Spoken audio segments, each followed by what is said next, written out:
Je voudrais qu'on passe en revue quelques petits points qui reviennent régulièrement dans les questions du public, et en particulier des craintes ou des appréhensions. Et il y a par exemple les graisses végétales.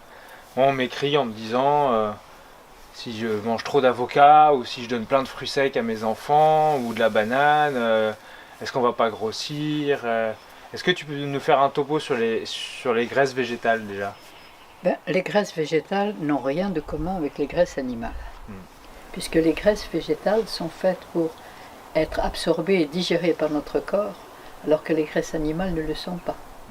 De toute façon, elles sont indispensables à notre système nerveux et cérébral, qui a besoin de ces corps gras pour envelopper les gaines amyélines des cellules nerveuses et cérébrales.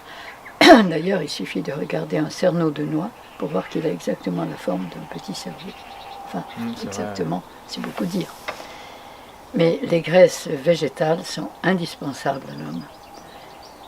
Et comme tous les fruits et légumes crus, si notre corps a envie de corps gras, de fruits gras, de noisettes, d'amandes, c'est qu'il en a besoin. Parce que devant un aliment végétal et cru, l'instinct fonctionne parfaitement. Et tout ce que nous pouvons désirer, avoir envie devant un aliment végétal, un fruit, un légume, une racine crue, c'est que nous en avons besoin. C'est l'instinct comme l'instinct de l'animal sauvage. Il sait exactement, il ne se trompe jamais, il ne mange que ce qui est fait pour lui et que dans la quantité dont il a besoin. Oui.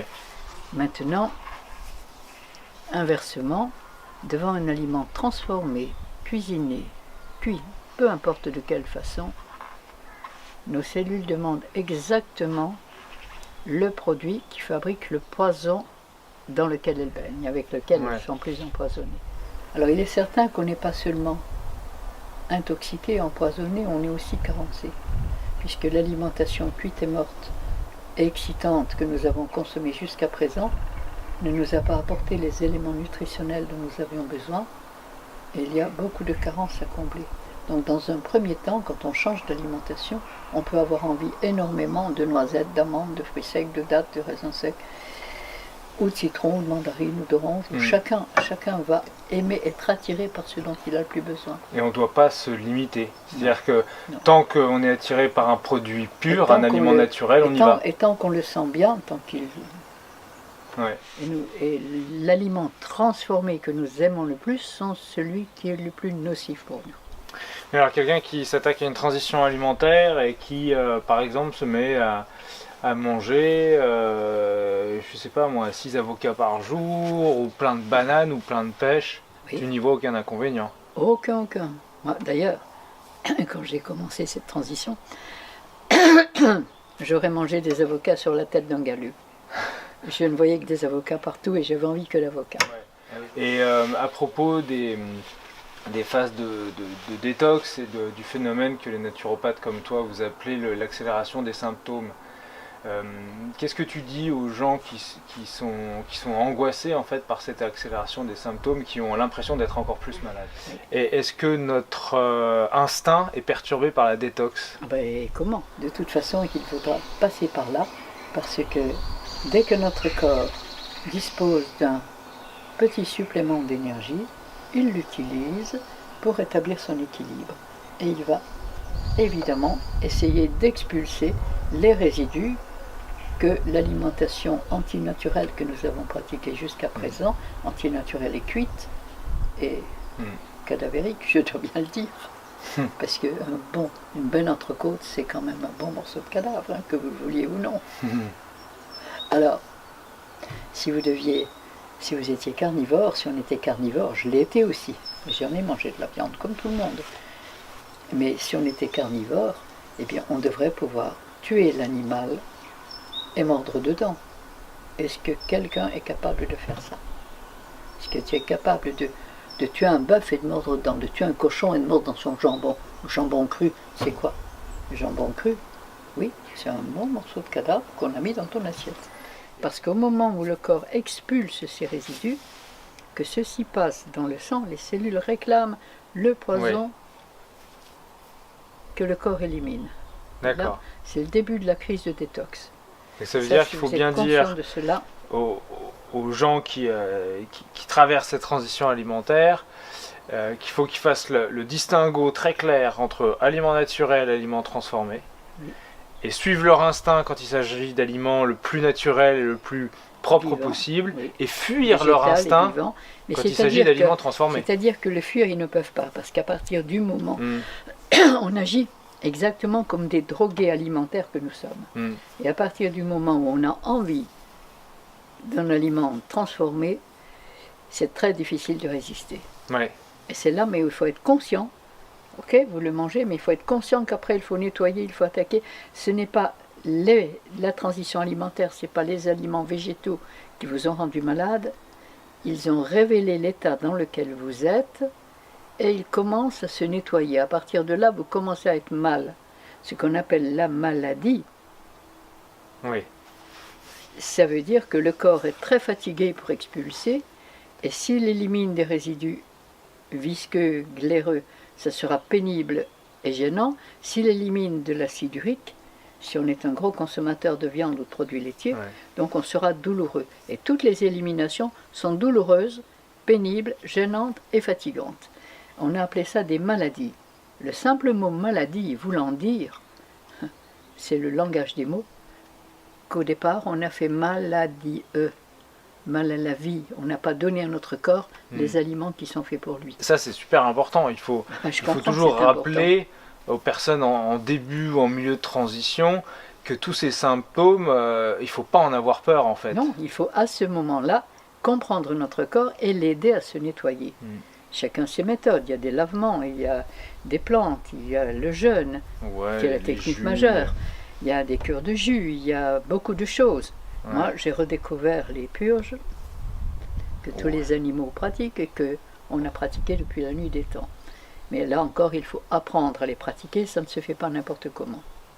Et quand on arrive à traverser ces phases de détox et qu'on progresse dans l'alimentation vivante, une autre source d'angoisse, d'inquiétude et de malaise pour beaucoup de personnes, c'est la pression sociale, familiale, les peurs qui sont véhiculées. Comment toi tu as vécu ça dans ton parcours? Oui, j'avais un mari qui me disait « Oh, toi tu ne fais que ce que tu veux ». Non, je ne fais que ce que je sens. Je sentais que c'était la voie juste. Donc on pouvait me dire ce qu'on voulait, ça n'a rien changé. Tant que leur voix intérieure, leur susurre, qui sont dans la bonne direction, il faut pas se laisser... La petite voix qu'il faut écouter, cette petite voix qui est celle de l'instinct. Et celle-là, c'est la voix juste. Celle qui nous donne confiance. À partir du moment où nous avons peur, la peur, pour moi, c'est une sorcière qui nous empêche de faire exactement ce qu'il faut pour être bien. J'ai eu mes petites catastrophes à moi aussi.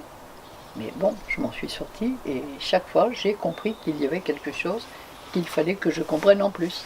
Oui, une étape sur le chemin. Et comment tu as géré quand ta sœur et ton beau-frère ont essayé de... Et oui, ils étaient tous les deux, ils étaient médecins tous les deux, et il est certain qu'on leur a appris qu'il fallait absolument manger des protéines animales. Donc quand on est devenu végétarien, ils ont eu peur. Et je les comprends, c'était un acte d'amour, c'était pas... Ils ont eu juste peur. Et bien oui, ils avaient réuni toute la famille pour se demander comment ils avaient senti qu'ils ne nous feraient pas changer d'avis, mais comment nous retirer nos enfants. Mais oui, mais ils avaient peur parce que... Ta sœur et ton beau-frère ont mis en place une espèce de plan d'urgence pour te retirer la garde de tes enfants parce que tu étais passé au végétal cru. C'est incroyable quand même. Hein, non, mais c'est normal. Et je pense que le conditionnement que nous avons tous reçu est extrêmement important. On est conditionné. On a des croyances. Ce n'est pas des sensations, on ne sait plus. On a perdu l'instinct. C'est cette force cette guidance, universelle. La souffrance et la maladie, ce sont que des erreurs de notre comportement. Des signaux. Et là, nous pouvons... Toutes les maladies sont guérissables. Ce qui ne veut pas dire que tous les malades le sont. Oui, il y a une nuance. Il y a une grande nuance là. Oui, c'est du cas par cas à chaque fois que tu dois traiter. Il faut d'abord, ça ne se fait pas, c'est pas un coup de baguette magique. à quoi ressemblent tes prises alimentaires dans la journée? Bah, je mange quand j'ai faim, tout simplement. Hmm. Le matin, une bonne infusion déjà. Ça Ouais. commence à laver un petit peu la machine, l'intérieur. Et puis après, quand j'ai faim, bah, ça va être, comme tout à l'heure, on a fait une noix de coco fraîche, on avait la chance d'en avoir, un lait de coco, mais ça peut être une pomme, ça peut être des mandarines, ça peut être le fruit dont j'ai envie, tout simplement. Ça Un veut fruit, dire deux que fruits. tout au long de la journée, tu picores en fait. Ben, je vais Pas de manger, rythme fixe. non, comme un animal. Je mange quand j'ai faim. Eh oui, ça tombe sous le sens, mais c'est Et important puis- de le rappeler. Et puis si j'ai pas faim, je mange pas. On a besoin de satisfaire cet appétit de cuisine. Et aujourd'hui, tu manges très peu. Ah ben, de moins en moins. Ouais. Et je me rends compte que ça ne me fait pas pour autant vraiment maigrir.